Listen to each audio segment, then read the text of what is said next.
It's Monday morning, November 8, 2010. Good morning and welcome to Monday Morning Live. I'm Sarah. And I'm Eitan. We have a lot of stories today, so let's get started. The Summit basketball tryouts start today. The basketball teams will only carry 12 players per team. There are 2 teams for both boys and girls. The tryouts will be held over a 4-day period. The other alternatives for the winter sports season are the newly created swim team and Lifetime Sports, which is a multi-sport option including bowling, running, and weightlifting. Lifetime and PE both start Monday, November 29th.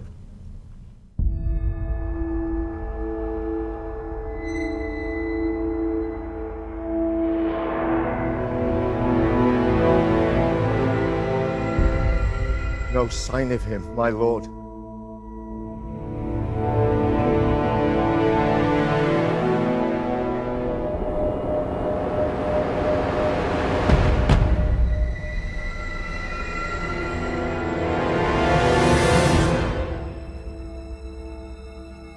Harry Potter, the boy who lived,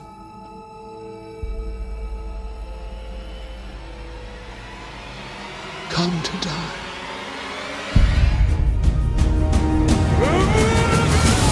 Harry Potter and the Deathly Hallows Part 1 hits theaters on November 19th.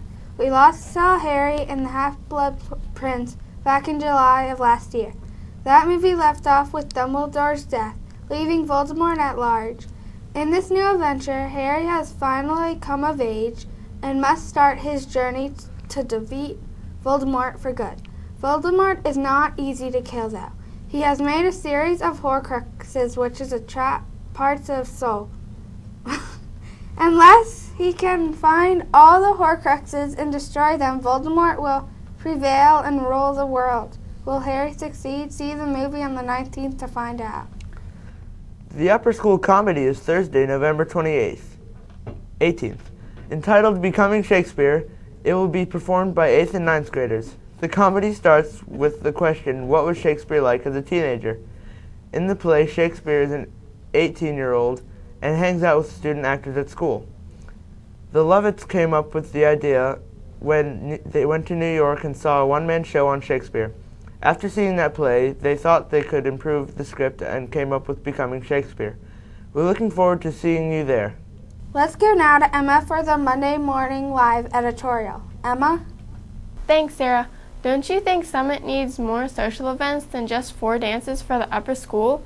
Well, I do. Why? The 4th and 5th graders get to have a Halloween slumber party. Each grade gets to take a trip to Carowinds. I think the upper school should have more fun field trips. How about an all-school cookout? Or another movie night so that the whole upper school can get to know the little ones. We should also meet with our little friends more often. We've only seen them once this year. Let's figure out a way to get everyone to have fun outside the classroom. For Monday Morning Live, I'm Emma, and that's my take. Look out, game lovers, because a new gadget has come to town. The Kinect is a new system to go along with the Xbox 360 Slim. The Kinect is a camera that mirrors your every move. The games consist of dancing, driving, combat, and more. The system doesn't have any controllers and doesn't run on batteries. It has potential for people who have disabilities, so they don't have to hold a controller.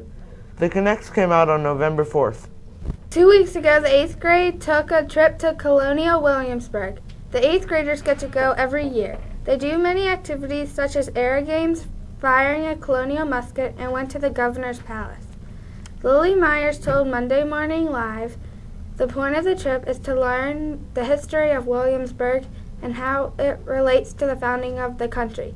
They also took a tour of nearby Jamestown and participated in a ghost walk. Should Summit have a cheerleading squad? Many people at school think we should for several reasons. First, other schools, including Forsyth Country Day, have cheerleaders. Also, it would be a fun option for many girls who do not make the basketball team and do not want to do Lifetime Sports. Monday Morning Live will continue to cover this story. Let's go to Lainey for a sports update. Lainey? Thanks, Eitan. Hi, everyone. The World Series came to an end last week. The San Francisco Giants beat the Texas Rangers by a series score of 4-1. The last time the Giants won the World Series was when they were the New York Giants, beating the Cleveland Indians. Edgar Renteria won the MVP award this year. The fall sports season is over, and all participants had a great time. Records for the fall season include football, which was 0-7, JV soccer finished at 5-5-1, field hockey was 9-2-1, and cross country went 0-6. I'm Laney, and that's sports. Back to you, Eitan. Let's take a look at this date in history. In 1892, former President Grover Cleveland beat incumbent Benjamin Harrison, becoming the only president to win non-consecutive terms in the White House. In 1977, the album Led Zeppelin, which included the hit song Stairway to Heaven, became an instant hit.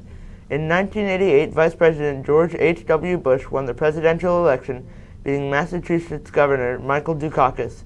In 2000, a statewide recount of presidential ballots began in Florida. Vice President Al Gore telephoned Texas Governor George Bush to concede an election, but called back at about an hour later to retract his concession. Now let's go to Matthew for his top 5 holiday gifts for 2010. Matthew? Thanks, Eitan.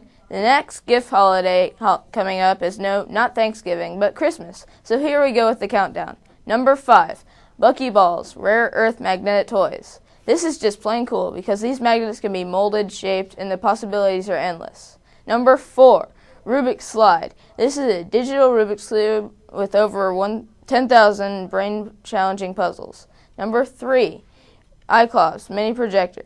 Are you tired of squinting just to see your television? Well, now you don't have to. Just plug this in and you have up to a 60-inch screen right on your wall. Number 2, clocks for the morning impaired. Do you have trouble getting up when your alarm clock goes off? Well, with this new clock, named Clocky, if you press the snooze button, it jumps off your bedstand and hides somewhere in your room. Once it is hidden, it goes off again and doesn't go off until you turn it off. And number 1, the new Apple iPod Touch. This has many features, but the one everybody is talking about are the cameras. 5 megapixels and the ability to take HD videos make it better than all the other iPods. Good luck with all your holiday purchases. The elections last week were pretty surprising in the U.S. Senate race. For North Carolina, Republican Richard Burr won. It was not too big of a surprise because he was the incumbent. In the U.S. House race, Virginia Foxx and Mel Watt both kept their offices. The Democrats barely held on to the majority but lost the House majority to the Republicans. The newly created Tea Party also had some winners and have shown to be a real force in the political climate. In North Carolina, both the House and Senate are now controlled by the Republicans for the first time in over 100 years. Let's go now to Boone for the weather update. Hi, I'm Boone. Let's have a look at this week's weather. Today is going to be clear and sunny and no storms at this radar, which means no rain, no precipitation, and no snow. In other interesting weather news, there is a loss of ozone in Antarctica. And that's this week's weather. That will do it for this edition of Monday Morning Live. For all of us here, I'm Sarah. Have a good week. Bye now.